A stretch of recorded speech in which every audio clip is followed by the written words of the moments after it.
तर लखनौमध्ये कुणाची तरी 200 एकर जमीन जप्त झाली आहे। माझ्याकडे सगळी माहिती आहे, योग्य वेळी ती माहिती समोर आणेल। TV9 मराठीला दिलेल्या मुलाखतीतून शिंदेंनी ठाकरेंना हा इशारा दिलाय। स्वतःचा स्वार्थ जागृत झाल्यावर कार्यकर्त्यांची किंमत राहत नाही। मुख्यमंत्री पदावरून शिंदेंनी उद्धव ठाकरेंवर हा जोरदार निशाणा साधलाय।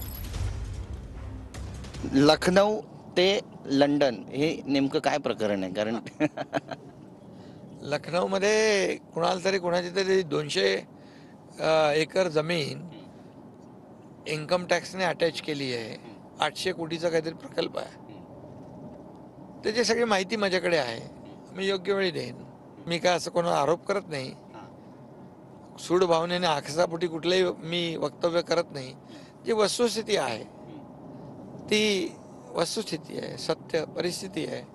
उघडा ना म्हणावं, ते पत्ते उघडण्याआधी तुमची वस्त्रहरण होणार आहे पूर्ण। अयोध्येमध्ये राम मंदिराच्या नावाखाली जे लँड स्कॅम झालाय त्या सगळे भाजपचे लोक आहेत। हे तुम्हाला माहिती आहे का? 2000 कोटीचं लँड स्कॅम अयोध्येत, मी स्वतः फैजाबाद मधल्या जमिनींचं झालंय। जमिनी स्वस्तात घेतल्या आणि राम मंदिर ट्रस्टला या दाम दुप्पट चौपट दसपट भावाने विकल्या। जे समृद्धी महामार्ग प्रकरणात एकनाथ शिंदे यांनी केलं तेच तिकडे केलेलं आहे अयोध्येत।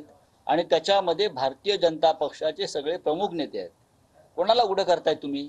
तुम्ही स्वतःच नागडे झालाय ते बघा। बरीच चर्चा आहे की एकनाथ शिंदेंनाच मुख्यमंत्री करायचं होतं। उद्धव ठाकरेंनी कधी तुम्हाला असा शब्द दिला होता का?